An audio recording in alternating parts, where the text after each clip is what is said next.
We're going to get started in just a second. We were just catching up with all, where did Joseph go? We already lost him. You're back. It's coming right back. Give me like 2 seconds. Sorry. Things happening at I'm gonna once. keep Sorry on the about that. line. I love it. Oh my gosh.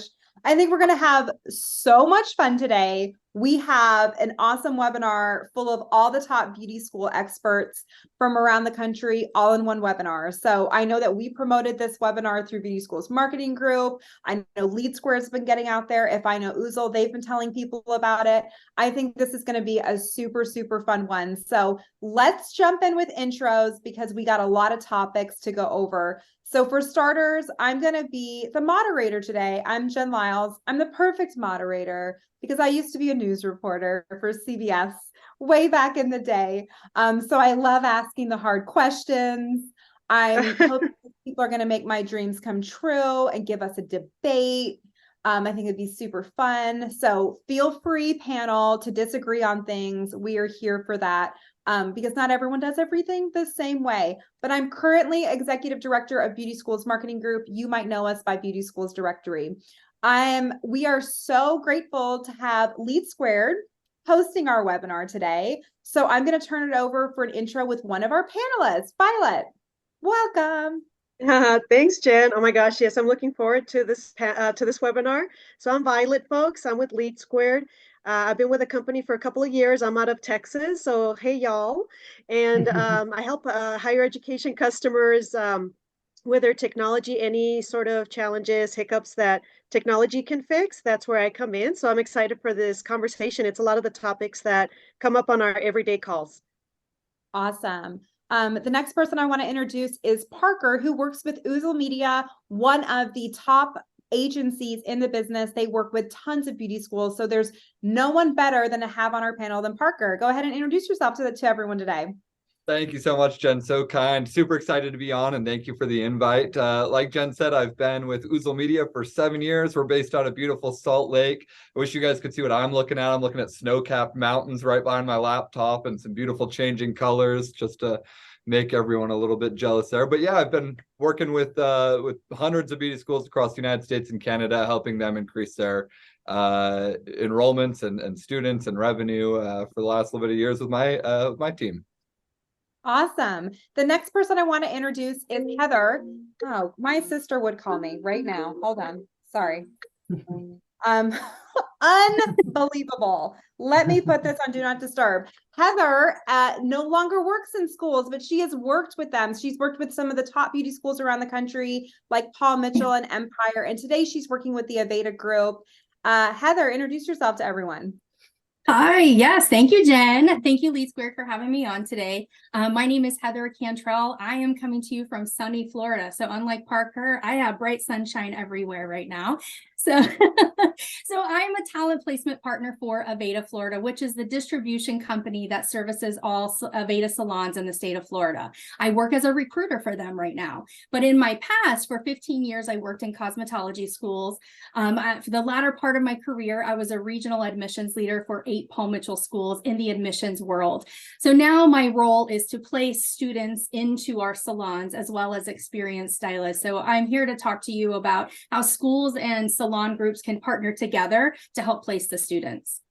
Love it. All right, let's move to our 2 school partners. So one, we have Joy. I've done a webinar with her before. I've heard her speak. She is lovely and she works with Tricoci. So go ahead and introduce yourself, Joy.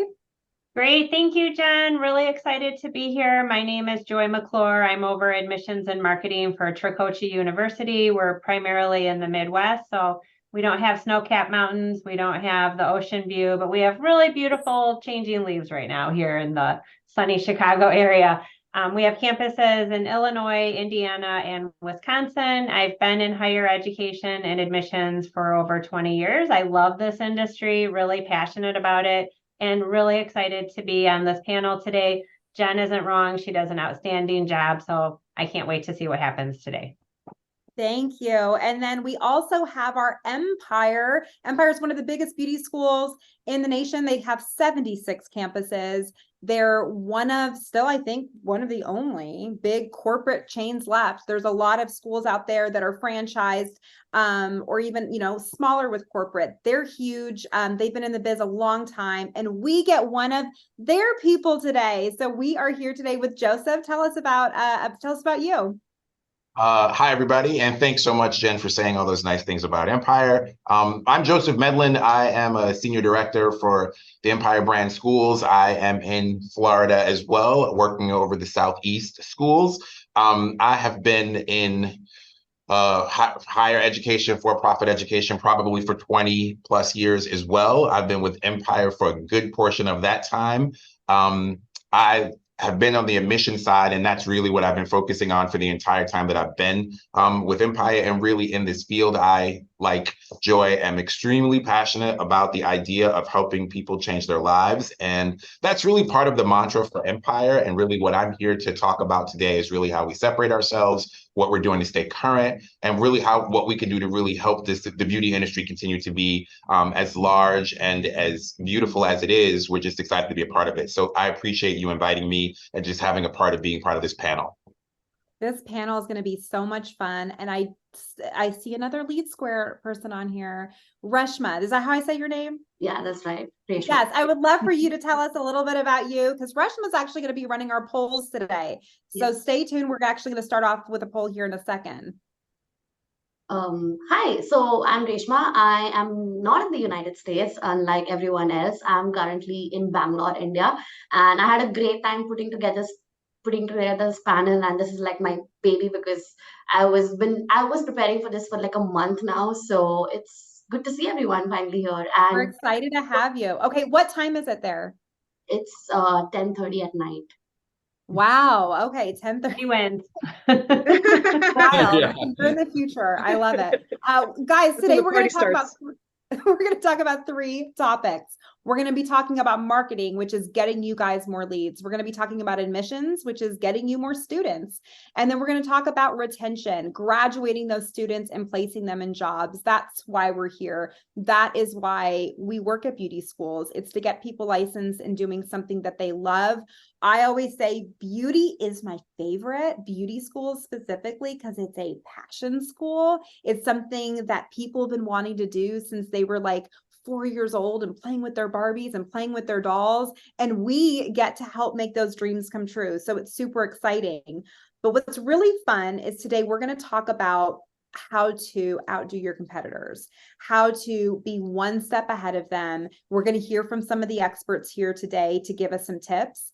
So we're going to get started, first of all, with our marketing section. Let's go ahead and launch our poll. Our audience poll is your school doing any type of traditional or indirect marketing? So guys, traditional, that's going to include those billboards, the bench ads, TV, magazines, anything that's not on your phone or on a computer.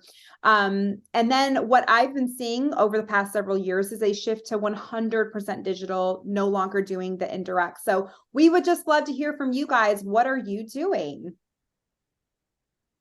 And we're going to give you just a second, and then we're going to show those results, and then we're going to jump into a discussion specifically about that.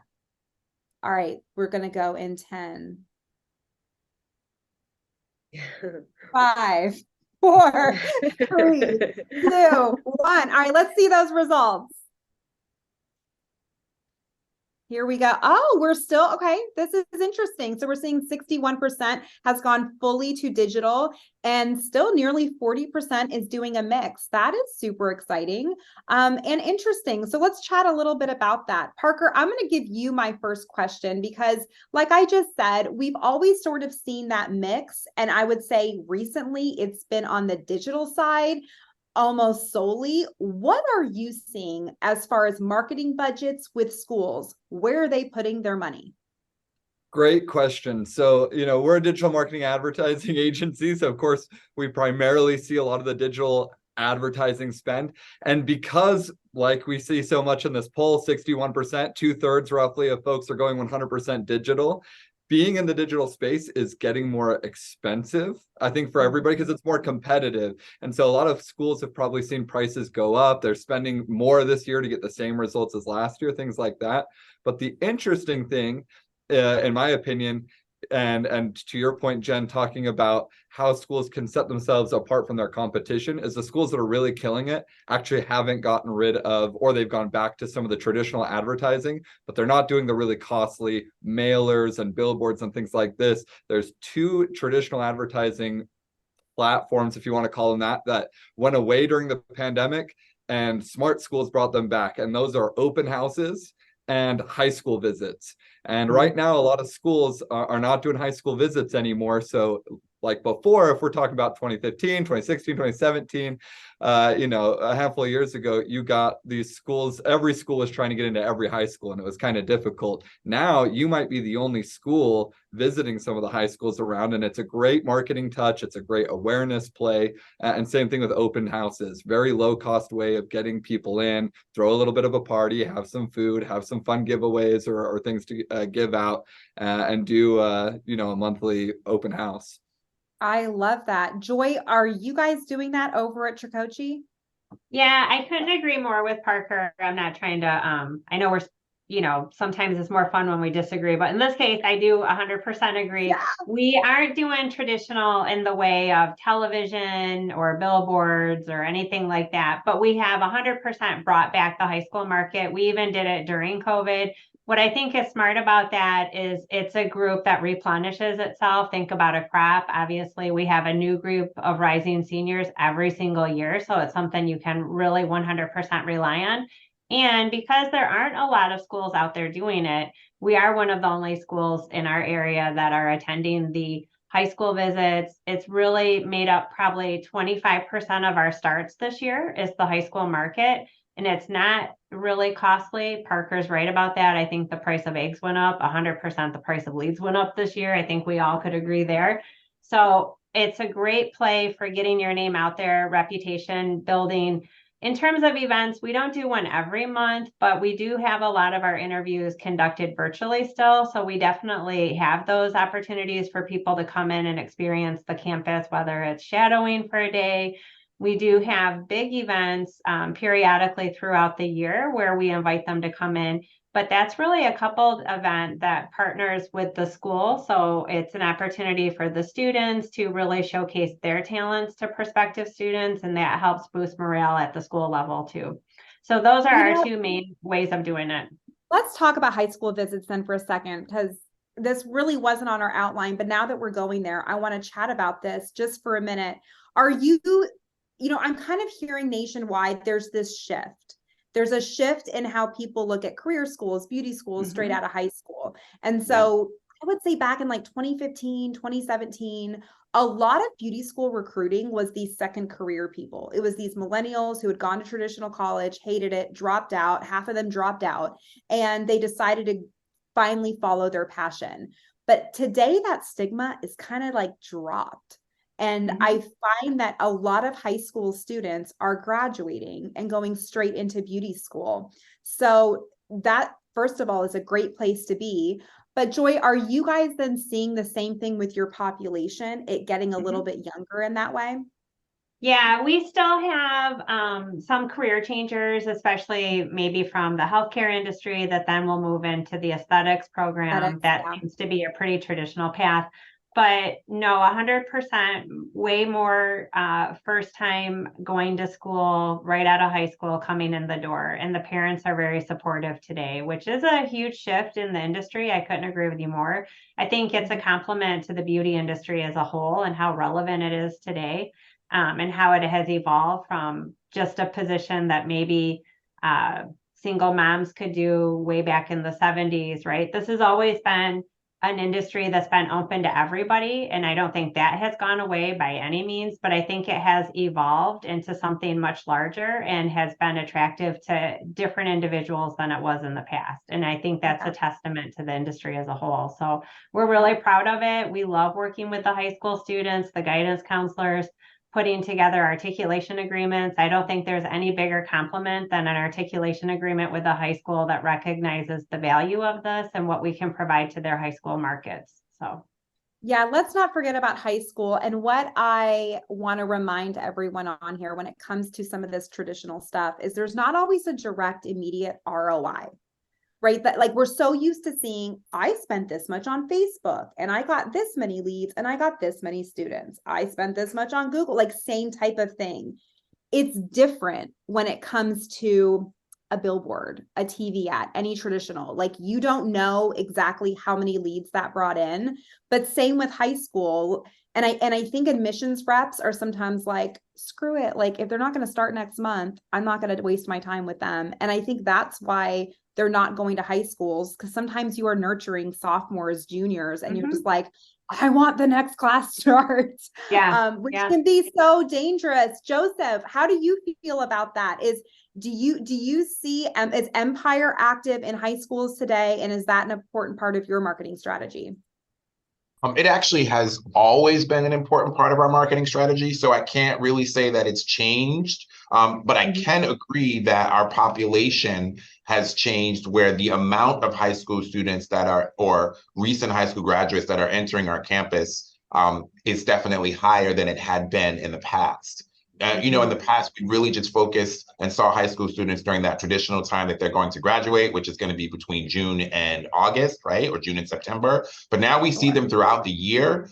They may have been planning to come as soon as they early graduated, or they may have been thinking about it in July and August, decided to take some time off and then came in January, February. So high school for us is huge, but I'm going to say for us, since we hadn't really changed that high school focus, we are now doing a lot more open houses, and those open houses are company driven. So individually in the past, each school had the opportunity to really create their open house program. And so now we as a company are branding those open houses throughout our schools across the country at the same times, which really allows folks everywhere to be able to, get into a school or get into an Empire at the same time, or tell their friends, because now we have friends everywhere, right? Based on social media and the people that are following us, we can point out what we're doing and do it at the same time wherever they are. So it really has given us an opportunity to build that level of connectivity outside of just our local market, but in all our schools at the same time, talking about those successes they're having with those open houses. And those open houses for us now are themed. So everything that we do falls into something that's going to be of interest to the prospective student. We find ourselves doing polls on what type of events they'd like to see, what type of events are going to really excite them. So when they're coming into our campus, we're creating a themed open house that's going to really speak to what's important to them, so they feel connected from the time they walk into the door. And then, of course, I love the theme idea. That's so fun. When I was a marketing director, I remember doing an open house in October, and it was, Halloween themed, and we were doing that special effects makeup and that sort of thing. So I think that's great. Parker, I want to ask you a question, getting back to digital, because I want to quickly ask you, I know that things change, right? It's like the worst thing. At some point, you and I are going to be too old to work in this business, and it's just going to be these young people who know these new apps, right? Like I find that marketers are always these sort of like young, savvy people, because sometimes things work and then they don't anymore. Like images used to work and now everything is video. What are you seeing digitally that used to work that just doesn't really anymore? Yeah, that's an interesting question. It's actually one I posed back to my entire team when you sent over the agenda, and spurred some hot topics because it's nuanced, right? Like a lot of people threw around email, like what young folks are looking at email, but we've seen like there are some effective ways to keep leads, and particularly like disengaged leads, like top of mind with email. So it's how some of these platforms have been used, or blogs, right? Like who's reading blogs when they can consume the same 5 points in a 30-second TikTok video and things like that. So it's really just a repackaging, a shift in some of the same old tactics are being repackaged as video content or things like that, or interactive, like quizzes are a big way that you can get people to engage with your brand in a way that maybe wasn't as engaging in the past. One of the biggest parts of our conversation was really just what you not what doesn't work anymore, but what you used to be able to get away with not doing that you have to be doing now. Before, it was really okay if you didn't focus on your online reputation that much. Now people, young folks, are finding restaurants on TikTok, which seems confusing to some. They're not going even to Google business profiles and searches there. They're looking for things on TikTok and Instagram Reels. So your reputation, you can't neglect how you're being talked about online. You can't not have video. Video's always been important. It's always worked. But you used to be able to get away with not investing in video type assets. And now I think all brick and mortar businesses have to be to stay competitive. So it's a lot of things like that where I think— Love that you brought up reputation though. Cause like before anyone comes to your tour, they're going to bring up their iPhone and put in their maps and address. And what shows up underneath that? The Yelp review. Like it's like somehow automatically attached. And I just feel like you're right. The first place people go is they're going to, you know, go to Google or they're going to go to TikTok and they're going to do a search and see what people are saying about you. So reputation is more important today more than ever because someone will blast you. They can take down your entire school, you guys, just by like that terrible review. So kind of a scary time to be in, but you know, the best customer service is still the best way to get a really great review online. I want to now shift to our rapid fire questions where literally I want 10 to 30-second responses on these things. This is open to all panelists. We're going to do this with each section and then we're going to move on to admissions. Okay. So still sticking with marketing. I want quick answers. Whoever says it, just go ahead and pipe in your take on website calls to action. How many options? Too many options? Give them everything. Give them apply now and chat and a lead form. And what do we think? Not for hairdressers, not too many options. We just need to be simple to the point. Let's get the direct feedback. I like. Who else has a thought? Yeah, keep it as simple as possible. You want to be able to not give too many choices, just like on a regular menu, so that they can make the action, not think about it too much. Yeah, your website doesn't need to be the Cheesecake Factory menu. That is for sure. Okay, landing pages versus sending Google traffic to a website. I'm specifically talking about Google Ads PPC. You're spending money on PPC. Where does that click go? Landing page. Thank you. It should go to a landing page. It should go to a landing page. Yeah. And I think websites are almost not as relevant anymore because they do check you out on social media. If they make it to your website, it's probably after they've seen you 3 or 4 times already. So yeah. I would say landing page, but sorry, go ahead, Parker. No, you're good. Landing page. We're team landing page. You're giving them too many options in the menu and navigation on your full website. You're paying to be in front of them. They're not going to be as ready as like someone who's further down the journey. Give them one option. Fill out a form, pick up the phone, whatever that CTA is. Make it simple, make it streamlined, send them to a landing page.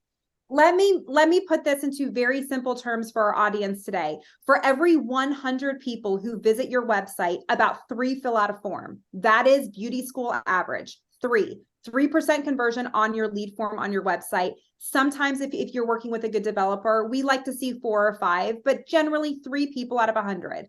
Landers are upwards of 10. And so you're thinking, guys, every time someone clicks your ad, you are paying for that click.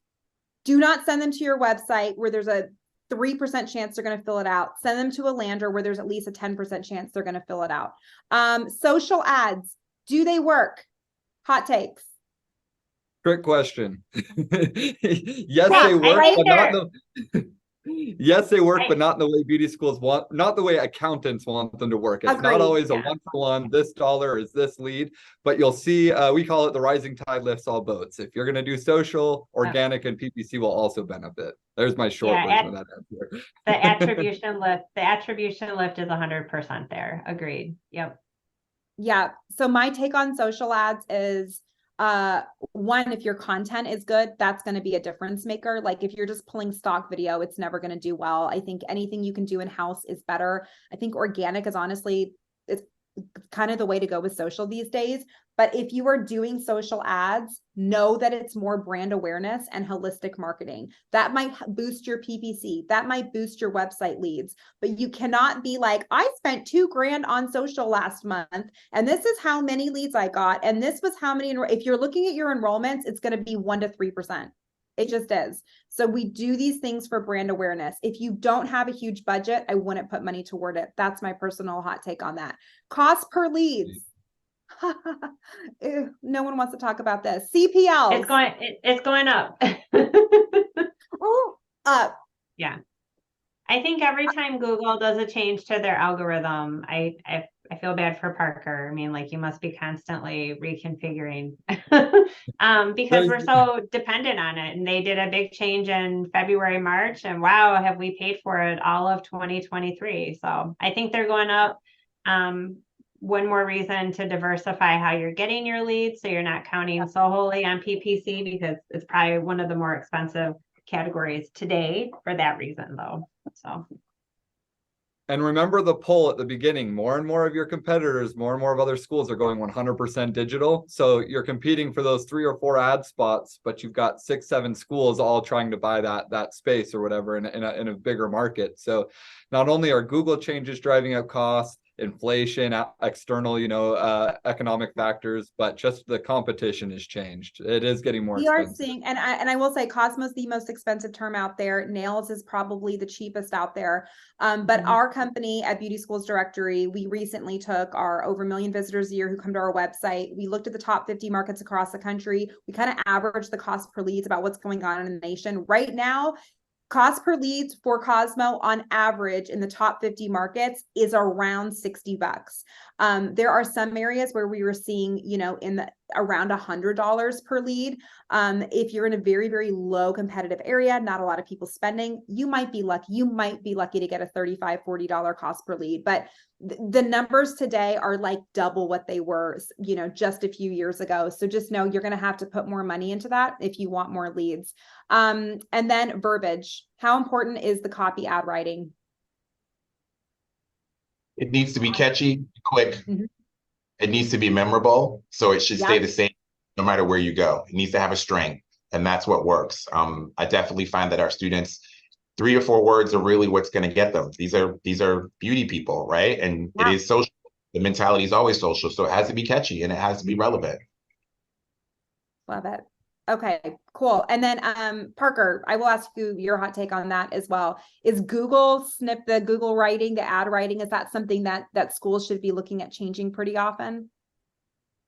I mean, let the data speak, right? Like, we've got some big accounts who have had we always test new creative against the old creative, and we've had creative can be graphics, but it can also be just the words on the page, and we've got some stuff that just keeps winning out, and it's been 3 or 4 years, and it's, if the data says it's there, even if the school or the client's like, well, this is so stale, if it's converting, it's converting. So you let the data kind of talk. I would say by and large, regardless of the marketing, you should always be trying new things. Always, on whether that's on a monthly basis or quarterly basis, rolling out fresh new content.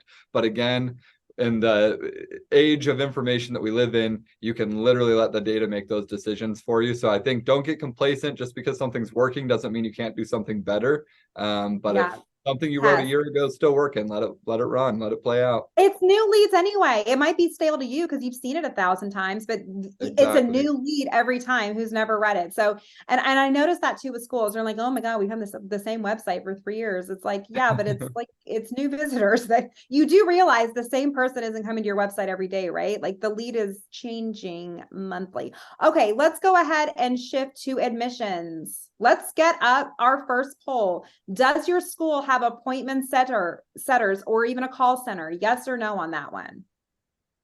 And then the second one is, I want to know your admission strategies. Please share with us. What is more of a focus? And I'm not talking about what you do first. I think a lot of schools will call first. Love that journey for you. I that's my journey, honestly. But are you focused really on some good texting ideas, texting scripts, a good mix of both, or is your goal as a school get them on the phone? We want to know right now what your area of focus is with that. We're going to give you just a few more seconds to fill that out. I cannot wait to see these results just for my own knowledge. All right, let's show them. What do we got? Does your school have appointment setters? So the majority do not have that. which is completely understandable. Most just have an in-house rep that takes that, which is more of a focus. We have a good mix of both, one out on that, followed by text, followed by phone calls. The answers to this would have been very different even 2 years ago. So this is going to kick off a really, really great discussion. Let's jump in. Joseph, you're my first guy here, okay? I'm going to ask you specifically about Empire's philosophy when it comes to getting in contact with a lead. Is it to connect with them over the phone? Is it just to get in contact with them for a tour booked? How do you all feel when it comes to getting in contact with leads? Getting in contact with them over the phone is paramount.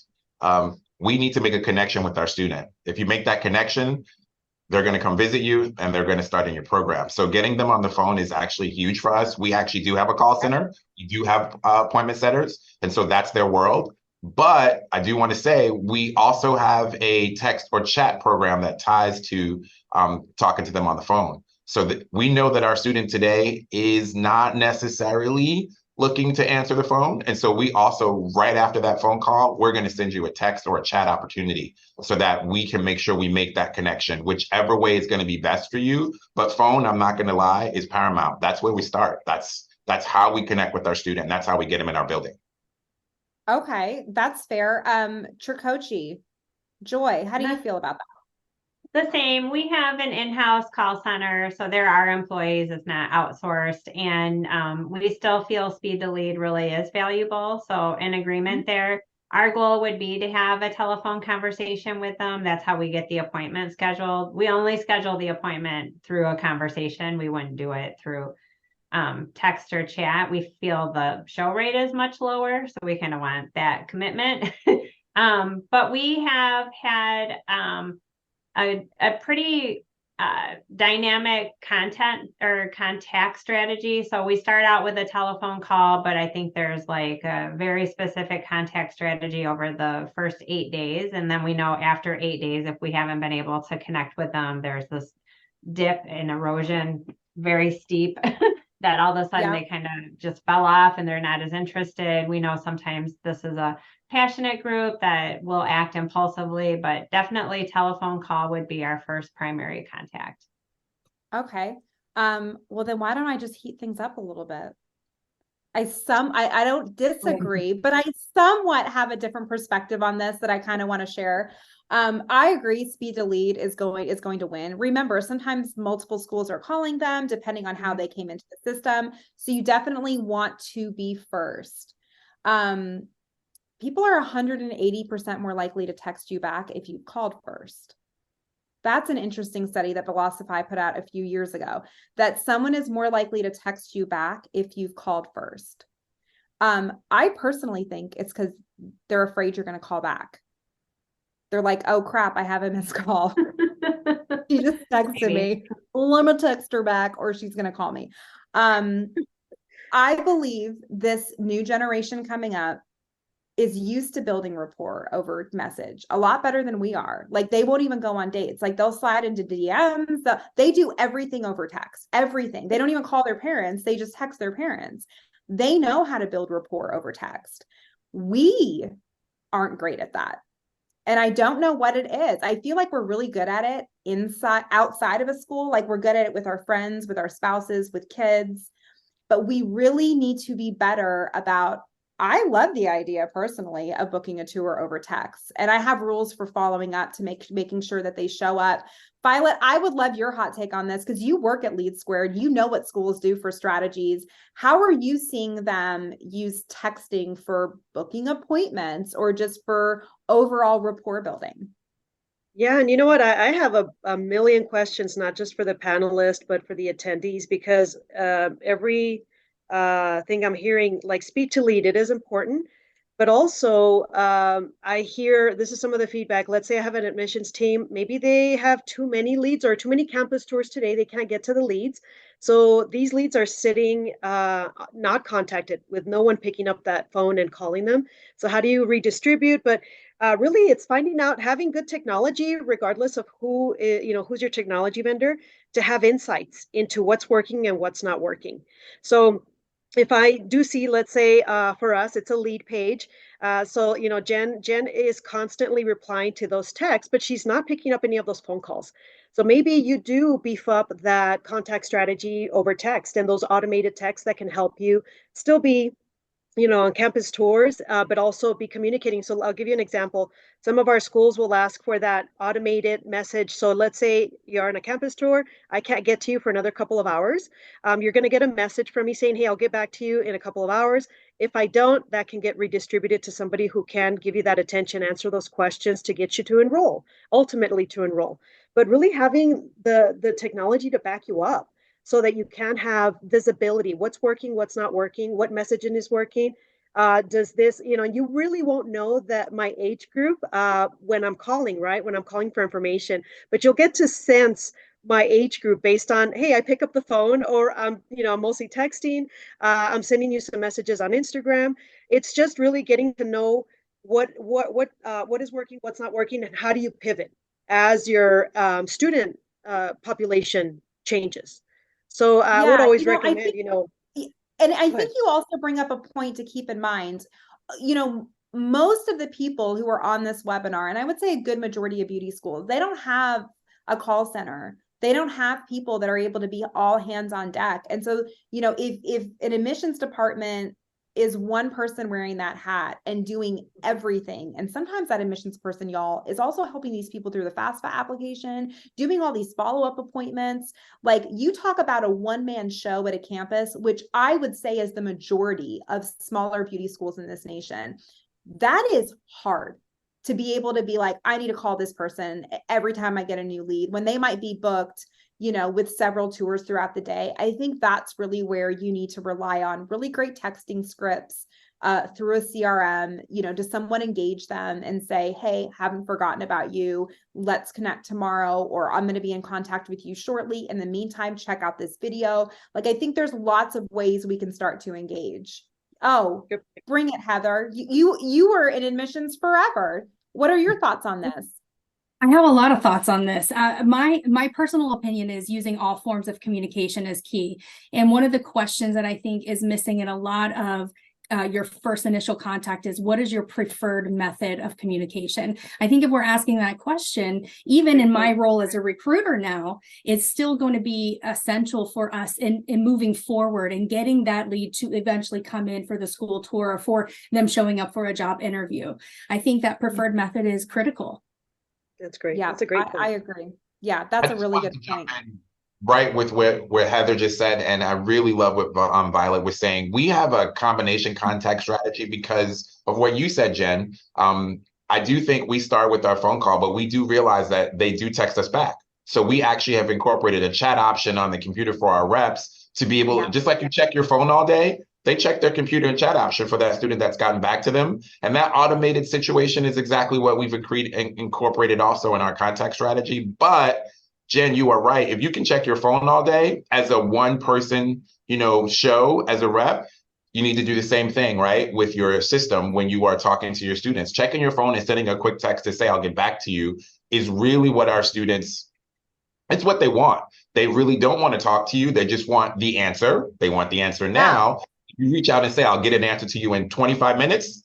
They'll text you back in 25 minutes. So I definitely think the combination is extremely important because it is important to build that connection, and you only can build it by knowing, as Heather said, how they want you to communicate to them. So I agree, the combination is important. Yeah, I think that's great. And let's talk about one of the biggest problems in schools right now, and that's show rates. They're not great. I mean, I think, you know, for the most part, what schools would love to see is a 60% show rate would be ideal. It's different depending on what market you're at, but guys, show rates, if you're having a problem with no shows on tours, you're not alone.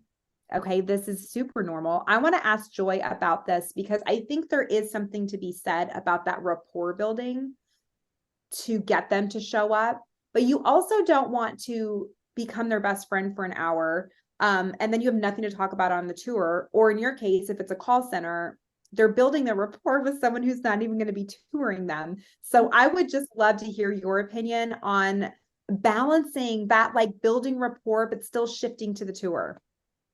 Yeah, so the call center, like I shared, and it's a team of like 8 or 10. So I understand that's a luxury and everybody doesn't have that, but it's not like this big, huge volume group. But they really are trained on how to inspire the individual to come in. So to spark that fire, to get them engaged and excited. They don't have a lot of information, so they're not tempted to give out all the information. So I think they're lucky in that regard in terms of having the balance. But their main role is to inspire and ignite that flame. So then when they show up, and we are lucky, I guess, we have at least a 60% show rate for our appointment set to interview. So they do show up, and the call center is trained. It should be a 10 to 12-minute conversation. They take great notes. We have a CRM, maybe somebody who's on this panel with me. And so the notes get sent straight over to the admissions advisor. They know not to schedule an appointment more than 24 to 48 hours out. If I am not able to get somebody at that campus, we do have folks that work remotely and we can have anybody cover. I think there have been some beautiful silver linings from COVID. That's one of them. I can cover an appointment for any of the campuses, whether I live in Wisconsin, Indiana, or Illinois, and I can still take care of that student. So I still think some old-fashioned rules still hold true. 24 to 48 hours out. We really want same day if we can, because they're excited right that minute. But they keep their phone calls to 10 to 12 minutes. Their goal is to inspire, get the person excited, and have them come in for the appointment. Yeah, love it, love it. Let's move on to some rapid fire before we move on to our last section. We got 20 minutes left of this webinar. I don't know where all this time has gone, but we are gonna have to do a follow-up for sure. Great first opening text messages. What do we got? In terms of, do we do it? So we start with the telephone call and then we go straight to a text Okay, they don't message, just answer. like They don't answer the phone call. What's a Yep. good first text to send? It's introducing ourselves and letting us know we're trying to reach them so they recognize the number, because maybe Tricoci isn't coming up. So, hi, I'm trying to, so Yep. exactly. Yep. Good. Who else has got one? You Make it respond. personalized. Oh, I'm sorry. Go ahead, Parker. Sorry, I didn't know you were talking. My only tidbit there is just make it personalized. That's where technology can support you. Have something that can drop in their first name if you're not manually typing it, Yep. first, last name even. Make sure you got the right person. Yeah, we love a CRM. What do you got, Joseph? Our call center, I mean, similar, but a little different than Joy's. Our call center is definitely a little bit more appointment setting. And so we get that information from what you've told us. So speaking to Parker's point, we definitely tie in something that you showed of interest to. That initial is going to be a phone call for an interest that you showed in hair or nails or a location. And our text only comes after we've at least reached out to you once via telephone before we move on. I love a text that just engages a response, and I don't care what it is. I mean, I love a text message that's like, hey, saw you were interested in cosmetology. How long have you been thinking about a career in beauty? Like, even anything just to get them to respond. And I mean, I could come up with those for days, but I think, guys, the point is we want them to respond to our text messages. Let's be asking things a little more interesting than, are you still interested? I don't like that text message. Okay, engaging, that actually goes right to the next question. Rapid fire on engaging leads that you still haven't made contact with, let's say within that first week. We do use email, and I think some people don't love that, but we do use email, and whether it's just a blog or it's something that is a newsletter, and we have seen a lot of success with email. I know it's kind of old fashioned, but it has created high open rates and click-through rates for us. So we do use email to re-engage, and I think sometimes if they lost interest for a few seconds, it pops it back up on their radar and they seem more likely to move forward and down the funnel, if you will. I think that's great. And I love emails that they don't always have to be salesy, you guys. They can just be like informational, like Joy just said.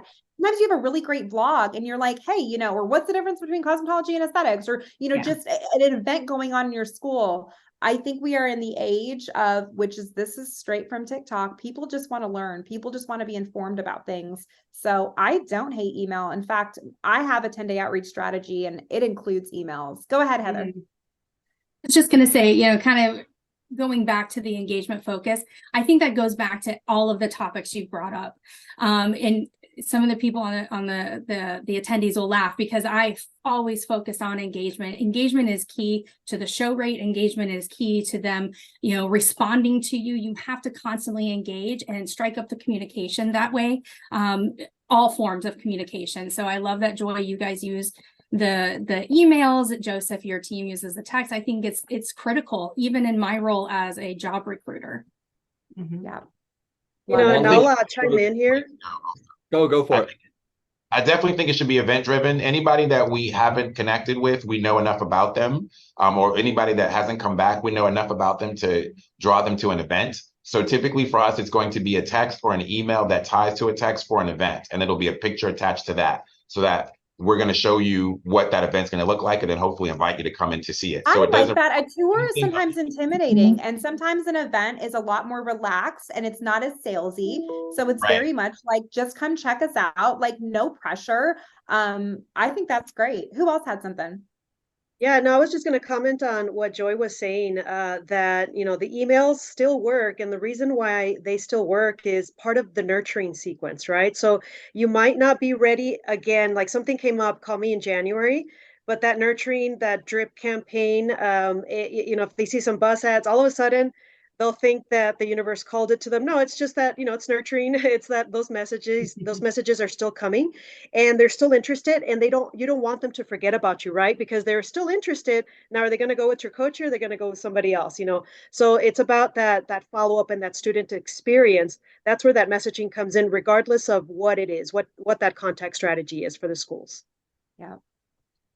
Parker. Another great source of email content beyond just blogs, building on what Joy said, is student work. I love downloading a post from Instagram, copying the caption, tagging that student in the email. It's engaging. It's not salesy. It's not asking them to do anything, but it's something they'll actually look at. And just to add some data to what we just heard from Lead Squared, is I've got a pretty big chain of schools that I'm working with right now, and we do a monthly newsletter that's not salesy at all, and it just goes out to all previous leads who never enrolled. And about 6 to 8% on any given month of leads that come in are people who clicked from the email and filled out a form on the website again. And if you're an admissions person, that's a hot lead. Whatever they weren't ready the first time around, a year ago when they came into the CRM, but now they're re-engaging. Maybe they figured out, the financial side of it or childcare, whatever was the hang up the first time around. They're likely a very hot lead, very likely to enroll this second time around. And just that email going out once a month with some student work, some blog features, things like that. For a chain that big, 6-8%, we're still talking almost 100 leads a month. With it didn't really cost anything. No, not at all. It keeps you top of mind, right? Yeah. So like maybe they're not ready now, but when they are, you will be their go-to. And that is the whole point. You're right. It doesn't cost anything. They're already in your CRM. Might as well send them something. I have so many more things.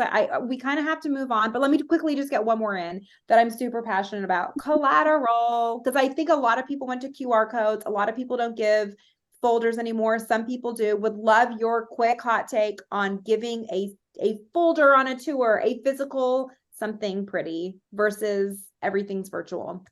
We give something pretty every time we meet someone. We actually have collateral. There's a book. It's full color. It has info on us. It has QR codes. It has the beauty kit that they're going to receive. So collateral wins. They bring it back with them. They give them to friends. They come back in here with it. It generates questions. Collateral. I'm all about it. Are y'all talking about your Edge book? Yeah.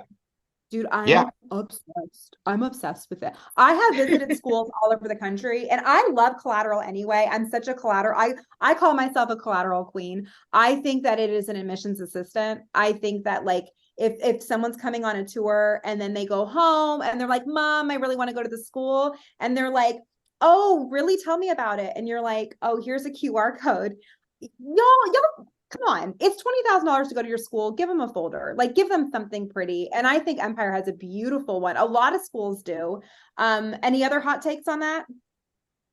Yeah, hairdressers, we're hands-on people. I'm a licensed cosmetologist. I want to feel it, touch it, see it, and take it home with me. So I'm on board with Joseph. And I know a lot of cosmetology schools really cater to all the learning types. And if it's not hands-on, they're going to forget about it. So as much collateral as possible. They're going to put it on their counter. And even if they walk by it every day, guys, they're going to walk by it every day. Like that is see your it. brand. It's a billboard on their kitchen counter. Give them Mhm. something pretty. You're charging enough It- to go to your school where you can afford a little folder. And to Joseph's point, like something pretty is harder to throw away than loose sleeve, or again, just like a single Loose page, paper. 20 pound versus something pretty. Like I'm a hoarder, confession time, and I have a lot of business cards and I hold them. And the virtual ones, like I sometimes will forget about people, but the business cards on my desk, and the prettier, heavier ones, I remember. So yeah, the prettier, Love the it. the Love it. longer they'll hold on to it. All right, guys, that was fun. Let's move on to our last section. We're going to talk about retention in this last few minutes. Let's go ahead and put up our poll. We're going to ask, at what part do you start helping students with their job placement? Is it at the beginning of a program? Is it halfway through the program? Is it right before graduation? Or is it after they graduate that you start helping them find a job? I bet Heather's just like, oh my God, I want to. Let me I'm at ready. it. Let me at 'em. Should I have an opinion about this one? All right, let's see our results on that one. All right, so we got nearly half at the beginning, 37% halfway through, and then we have a couple that chose the other responses. Heather, can I just get what is your overall Yeah. feeling on that? Yeah, I'm so happy to see what is happening there. You're not waiting till the end, because some data that I learned this week from Talent Match is that there's only 6% of students are looking 1 month to prior to graduation for a job. That means that other 94% are looking from the moment they start until 2 Wow. months prior to graduation. Yeah. So I'm so happy to see that we're focusing on that, and as opposed to the very end. So that was wonderful to see. Yeah, that's great. So why don't you share with everyone today as well, since you're the placement expert here, what are some strategies that schools can for connecting with employers? Yeah, there's so many things to consider when you are planning your placement events, and working in the schools previously, I've planned a number of them. So I really have some great best practices. The first thing that I want everyone to keep in the back of their mind is take your emotion out of it. And what I mean by that, include everyone, because every student is looking they have a different goal. They're looking for something different. So if you have a student who's a makeup artist, invite Sephora. You don't want to have just the same salons over and over and over again. We need to cater to everyone. And what I mean by taking the emotion out of it is take our opinions out. We can't place our opinions on the students to help them find their role. They need to discover for themselves. So if we're informing every single time to every single student of what's out there, they're going to make the best choice. Another tip I have is offer innovative ways. Gone are the days of the table to table career fair. You want to have that interactive career fair. Empire and Paul Mitchell schools are wonderful at having those interactive career fairs where the students prepare their models and the salon owners are walking around and asking questions about that work. The students are excited. They want to share what they've done. They want to show off their work. And I love that these schools are allowing the students to be creative. An industry panel. If you're not holding that, you need to start doing that, because they're so critical, because it allows the students to ask those hard-hitting questions, and it's not as intimate as a standard style career fair. So they're a little more at ease with that. And then most importantly, invite all salons to your salon advisory board. That is generally done at the end of the year. Invite all. That way you're getting the feedback from what's working, what's not, when the student is finally placed in your salons. I do think that there's an opportunity for schools to have their students prepared, whether that's with resumes, the professional attitude, professional dress, and most importantly, coach them ahead of time about questions to ask. I think we spend so much time as admissions team members or career services planning the event, but then we forget at the end of the day how to prepare the student. That is So such those a are good point. I went to a school and they were about to have a career fair. This was a couple months ago, and I just happened to be there, and they're like, "Oh, we're getting ready for a career fair later." And I looked around at what the students were wearing, and I was like, "What? They were just like in leggings with like Crocs, and their hair wasn't done. I was just like, come, they're about to Right. meet with employers. Are you going to let them go home and change? Like, is there a glam squad coming? It was rough, guys. And so I think there's a lot to be said for what you just said. Like, we need to prep these students to be meeting with employers. Joseph, let me ask you, when it comes to kind of what Heather just said about that whole career readiness. I know there's a point in the curriculum, whether you have Pivot Point, Milady, or any other sort of custom curriculum out there, there's a career readiness chapter where we are really preparing these kids for employment. How does Empire help prepare students for success? So I would think our answer, according to the poll, that's actually our answer at our schools. So we start at the beginning, we do it in the middle, we do it a little closer to the end, we do it at the end, right? We have a couple of different tools. We use beautycareers.com as an opportunity as well, where prospective employers can post jobs so students can connect and see them. We help our students build resumes on portfolios starting in beginners. So in the pre-salon portion, they're building a resume. They're starting to add the techniques that they've learned in school into that resume. We actually have a career readiness curriculum. You're correct. It's something that we do on the salon floor. And to speak to what Heather's saying, we actually use that time for students to present, because we actually have made it an event where they present what their plan is for their salon, what their theme is, because almost every student wants to be an entrepreneur, no matter what portion of the field they want to be in. We ask our student, I think the area of opportunity is ask the student, who are the partners that you want to work for? What do you want to look like when you're at work? What do you want to wear? And so we know, we have them put that together when we have those prospective employers in. We do a pre-show, so we see what they're thinking of wearing. We do pick art from Pinterest to make sure it's appropriate. I mean, we really set them up like we're actually going to do a fashion show when it comes to what they look like, what their portfolio looks like, what their mannequin looks like. And that's done from pre-salon. They are invited to the event, so they see what's coming when they become advanced. And then those advanced level students when they're in career readiness. And then by the time we get to our graduation orientation, where we're inviting those employers back for the students that are about to graduate in 100 hours or so, they've already gone through it 2 to 3 times. So now they're on talking to those employers.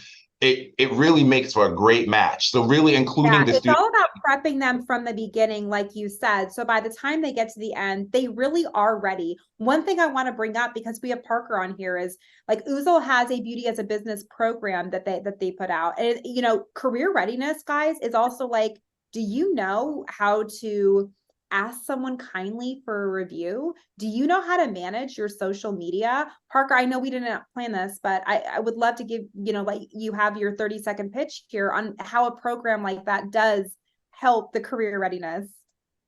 No, absolutely. You know, it's funny. The anecdote I'll share is I gave a presentation maybe 3 years ago to Wella professionals and on social calendars.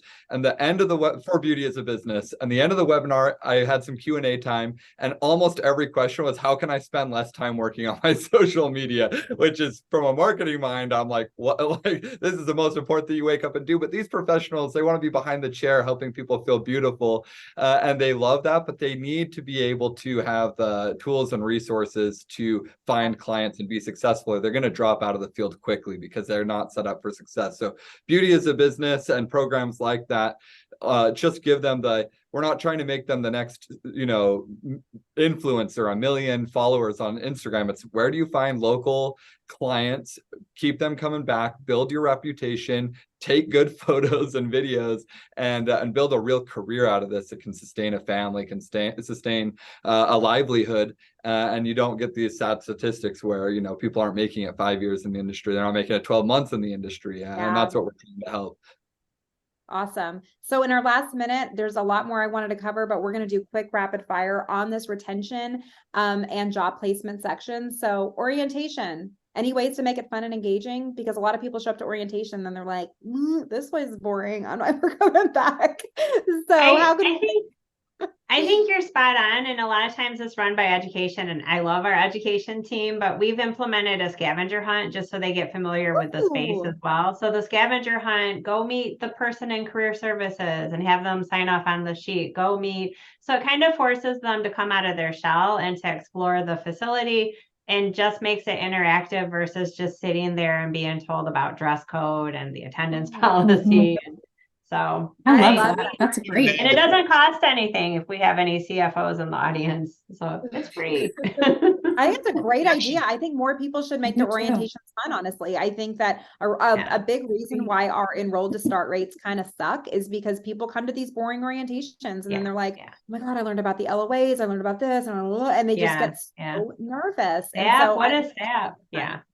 yeah, that's great. Accumulated with the current students to participate as well. So they're not expecting to see the current students, and we're like, just have at it, kind of like what we're doing now. First 3 questions you want to ask, and current students can answer it for them. So they get to build a connection that they weren't planning on building on orientation, and they're excited about Monday. Yeah, Yes. mentors love are that. smart. That's smart. And then first day of school or student kits in general, how do you guys feel about that? Like right out of the gate, make it Christmas Day, give them a kit, give them a little bit of the kit. How do we feel? We give do kids kit- first day. Kids first Kitmas, day, Empire, kitmas. kids first day. Kids is first your day. Mhm. Love that. Do you know what Aveda does at all, Heather or Paul Mitchell? I don't, I think it's the first week of school. They get like Yeah. as the time goes on, they get a portion of the kit They as give they them a go little to bit meet more every which day. a lot Yeah, do. it makes every day a little more exciting, and they get that it's that anticipation like Christmas Day. Yeah, I love that. Y'all video that, put that on social. That's what people want to see. This has been, guys, we made it. It's been an hour. It just flew by. Somehow my dogs didn't bark. This was, amazing Oh, for I me. saw him in the background though. I know. Is it a I was like, oh God, where are you going? Bugsy, sit down. But this was so much fun. I hope you all learned a lot. We'll do it again soon. Thanks again. Go enjoy the rest of your Wednesday. Appreciate Bye. Feel free to Bye. connect if you have questions. Yes, connect with us. Thank you so much. Bye.